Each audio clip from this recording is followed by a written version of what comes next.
My best side is my back, but not necessarily what you want to listen to at this point. Appreciate you coming out. We've held meet and greets like this all across the district. Rachel, our Democrat shadow here, she's part of the family now. She's been enough of our meetings.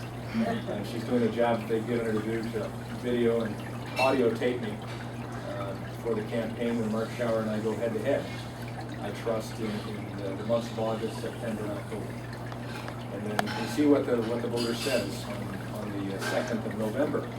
So right now we have to get through the primary. And so we do want to get out, as is our pattern. Welcome. Just started, so you didn't miss anything. Sorry. At this point. But our pattern has been to hold a lot of town hall meetings, a lot of coffees. While I was in office, you probably attended some of those.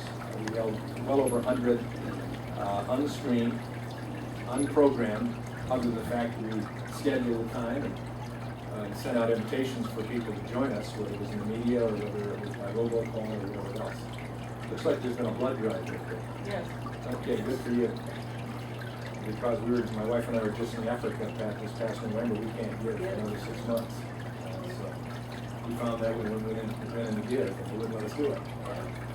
But it's certainly needed. But what I was saying, we held the town hall meetings, and it was always a helpful component of our representation. And not only to communicate back to the district what was happening, but to hear from. And as we've seen in recent months, with, I think, the coming out of the American public that really began in earnest with the healthcare debate, such as it was. There was a debate out in the hinterlands, in the flyover zone. There may not have been as full-blown debate on the floor of the House and the Senate as there are today. Certainly they weren't listening to what those of us out in the flyover zone were saying. And yet it energized a lot. We've seen the building up the Tea Party movement. From one of our initial polls we took, we saw it's 23% of this district. It's up now to 30% of this district. People who say you can classify me as Tea Party. 9, 12, the same type thing. And I think that is evidencing a change in mind and heart and direction of the public. Barack Obama, truly I believe, is one of the best things that's happened to America at this time. It's a tough way to have something good happen. And if the businesses you're working with, as we discussed, go out of business, go bankrupt as a result of it, it's tough. But in the bigger picture, Barack Obama has done us a service of slapping us upside the head hard enough that America is awake in a greater degree than ever before. Sadly, there's still a lot of sleep out there. There's still a lot of apathy. And I think as we go through the coming days, the question is, will we be simply lulled into a quiet desperation because there's a crisis here, there's a crisis there, there's an oil spill here, there's a takeover of more financial responsibility here, there's a takeover of company, there's a violation of bondholders' agreements, you name it.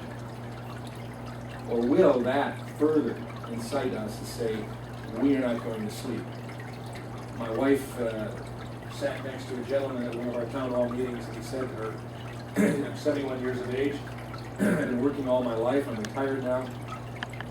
I did everything I thought I should do. When I got out of high school, I went to work. I upgraded my skills over the years. I raised my family. I raised them to be responsible, sent them on their way. I continued working. All during this time I voted. I think I voted right most all of the time, he said. But all of a sudden, I realized that my country has gone away as I want it and as I've known it and as I want to pass on to my kids and my grandkids. And I made a decision at 71 years of age, I am not going to stop speaking up and acting about my country as long as I have left. And we've met other people like that as well. And that's a good thing. That's really what the framers of our governmental system and the founders envisioned, that we would be a participatory democracy, that we would not simply let it to an elite celebrity status government